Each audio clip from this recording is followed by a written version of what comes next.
segundo orden son para resolver ecuaciones diferenciales de segundo orden, ¿ya? Como la ecuación de movimiento que hemos estudiado ya durante lo que va del curso, ¿ya? En la clase pasada ya aprendimos a resolver la respuesta de un sistema de una libertad lineal a cualquier excitación, a cualquier fuerza, ¿ya? Pero ahora vamos a ver una técnica numérica para resolver el problema, porque a veces la solución analítica es un poco compleja. Entonces, nosotros tenemos esta ecuación, ¿verdad? Esa es la ecuación que hemos estudiado todo el semestre. Con condiciones iniciales distintas de 0 o iguales a 0. Entonces tenemos estas condiciones iniciales. Esto que está aquí nosotros hemos estudiado que se tiene que cumplir para cada instante de tiempo, ¿verdad? Partiendo desde 0 hasta t, digamos, lo que ustedes quieran, ¿ya? Entonces eso se cumple para 0 segundos, para 1 segundo, para 1.1 segundos, para 5, 10, para cualquier instante, entonces se tiene que cumplir, ¿ya? Estudiamos además que la fuerza, si es que hay un terremoto por ejemplo, tiene esta forma, ¿sí? Entonces independiente en realidad de cuál es la fuerza, nos métodos numéricos para resolver este problema o ese problema de forma general, ¿ya? No hay ninguna cosa distinta. Si es que nosotros podemos discretizar la fuerza externa, vale decir, tengo una función y la puedo utilizar cada paso de tiempo, le doy un valor, como para cada t se tiene que cumplir, entonces para un tiempo que nosotros llamamos i, que es un tiempo discreto, cualquier instante de tiempo, esta ecuación se tiene que cumplir, ¿ya? Eso es básicamente lo que queremos asumir. Entonces lo que vamos a hacer es resolver esto instante a instante.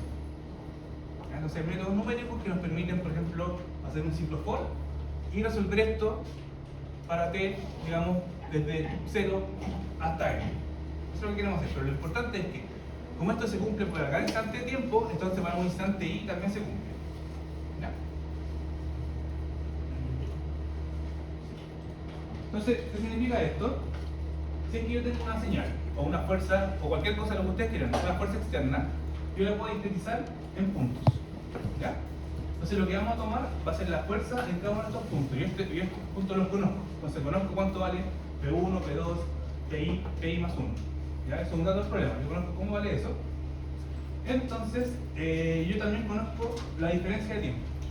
Si es que yo discretizo una señal, la tengo que discretizar con cierta frecuencia, digamos este. ¿Ya? Este delta t, nosotros lo vamos a tomar como constante. ¿Ya? Lo vamos a tomar como constante porque normalmente los registros sísmicos vienen con un muestreo constante. No sé si les he mostrado cómo se ven los registros sísmicos. Normalmente es una columna con un vector de tiempo y un vector de aceleración. Con el vector de tiempo va avanzando, por ejemplo, 0.1, 0.2, 0.3. Ese delta t es constante.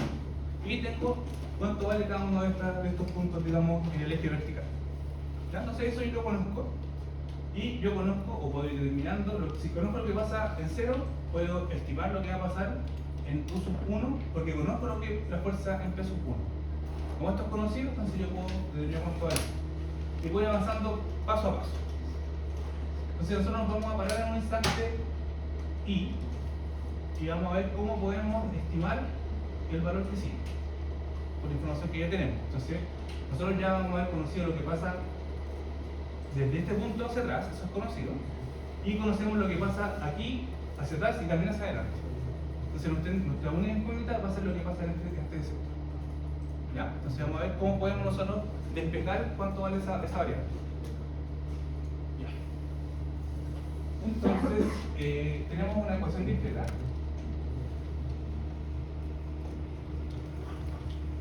Esto me va a tomar 15 minutos, pero es necesario para que sepan lo que vamos a implementar. Entonces, la ecuación discreta es que m por un punto i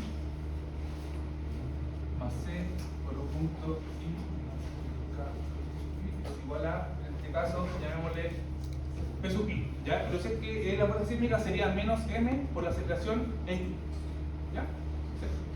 O menos m por g punto en i, ¿vale? Entonces esto se tiene que cumplir, ¿ok? Si es que ustedes practican Q, el tiempo, ponen aquí T sub i más 1, sub i menos 1. Esto tiene una forma así, por ejemplo.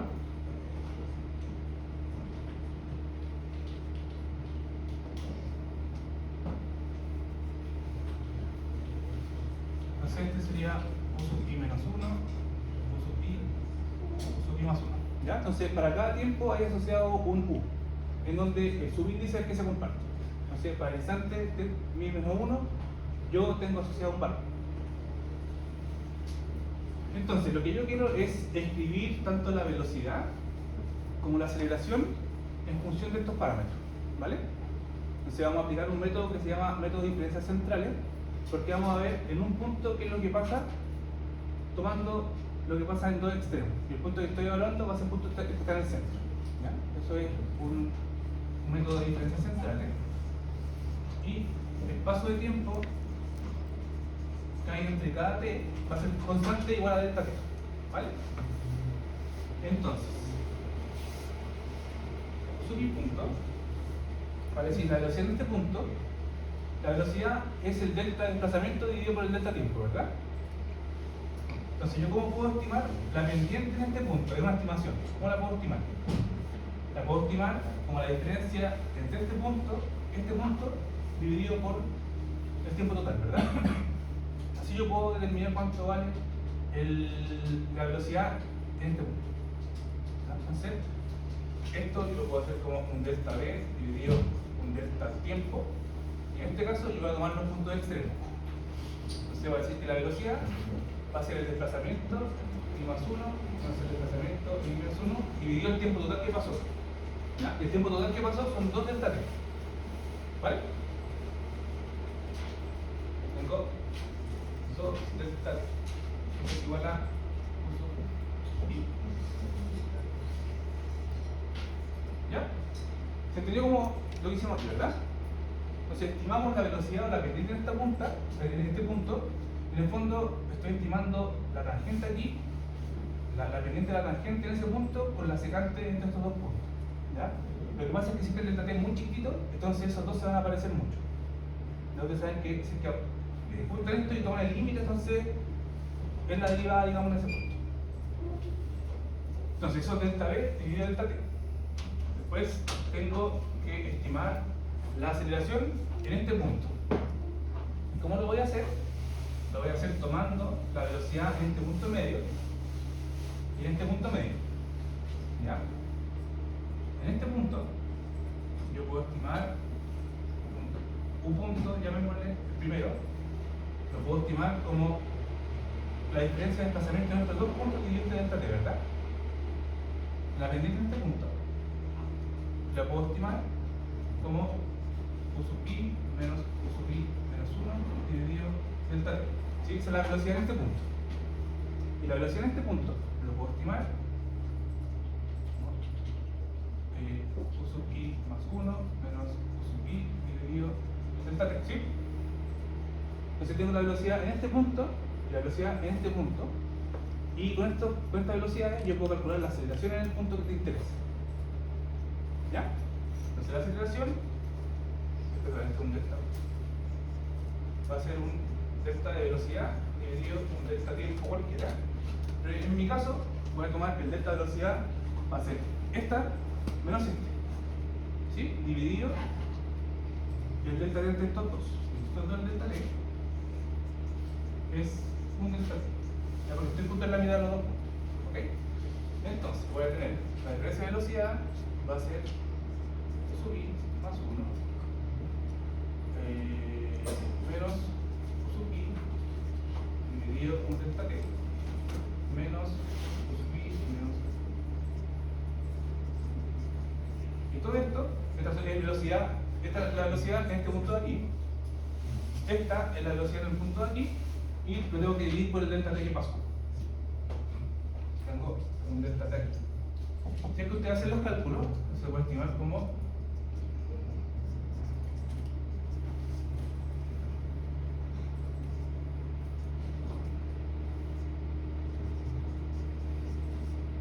¿qué hace?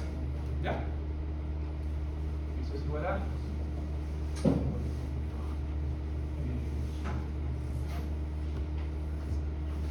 ¿ya? Entonces en el fondo lo que yo hice fue escribir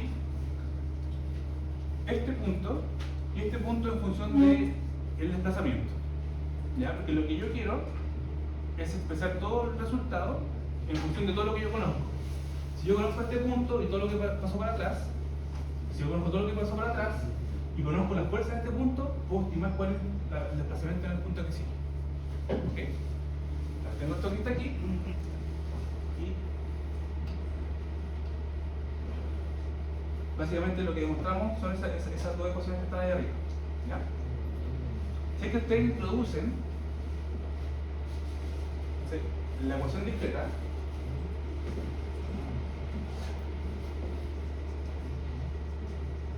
la ecuación discreta va a quedar como m. La ecuación discreta es la que puse acá arriba. Bueno, m por u punto punto vale esto que está acá. ¿Ya?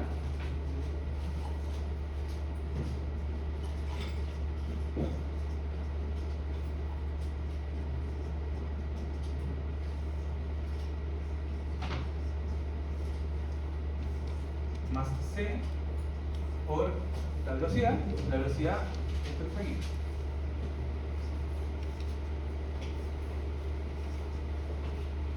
Eso está dividido en esta p. Más k por u sub i, ¿verdad? Eso no cambia, que lo conozco. Es igual a p sub i. ¿Ya? Entonces aquí todo es conocido menos cuánto vale u i más 1. Esta es la única incógnita. Yo conozco todo lo que ya pasó. ¿Ya? Y en el instante que, por ejemplo, comienza un sismo, entonces yo conozco o asumo que antes del sismo todo está en reposo. Entonces yo conozco todo lo que pasó hacia el pasado. Entonces yo conozco, voy avanzando paso a paso, por el tanto cuánto vale este u sub i más 1. ¿Ok? Entonces es que ustedes hacen el álgebra, pueden llegar a esta punta que. ¿Ya? Entonces, por ejemplo, u sub i más 1, lo factorizo, ahí multiplicado por n dividido delta k al cuadrado.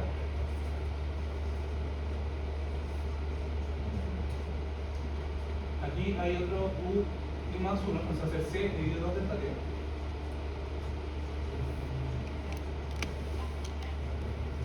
Eso va a ser igual a p sub i. Y todo lo que tiene u sub i lo voy a pasar al otro lado. ¿Ya? Entonces tenemos aquí un menos 2 ui.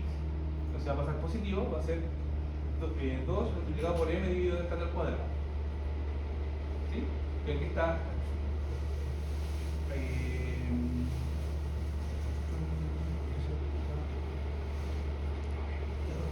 sí, está factorizarse. Y simplemente digamos lo que está ahí.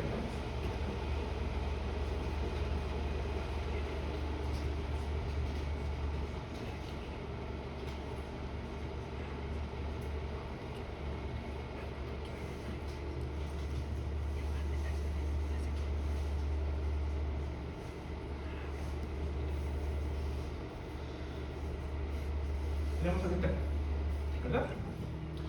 Entonces, lo que estamos viendo aquí, si lo quieren ver como un problema como de pseudodinámico, lo que tenemos aquí es como una rigidez dinámica que multiplica un desplazamiento y que es igual a una fuerza interna o una fuerza externa.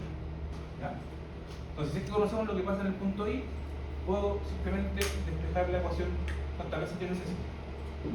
¿Ok? Entonces, aquí simplemente tengo que hacer un for que parta en 1, llega hasta n y tengo que hacer recursivamente este problema. Así puedo ir avanzando paso a paso. Por eso se llama método paso a paso en el tiempo. Entonces tengo lo que está allá y esto es lo mismo que una rigidez dinámica, no es eso, pero digamos que una rigidez dinámica que multiplica una fuerza interna menos una fuerza externa. Esto funciona solo si es que el delta t que yo tomo es suficientemente pequeño. Si es que el delta t que ustedes toman es muy grande, este método va a diverger y no va a converger a la solución que ustedes quieren. Entonces, vamos a implementar esto que está aquí. ¿Ya? Básicamente eso era para que entiendan el problema.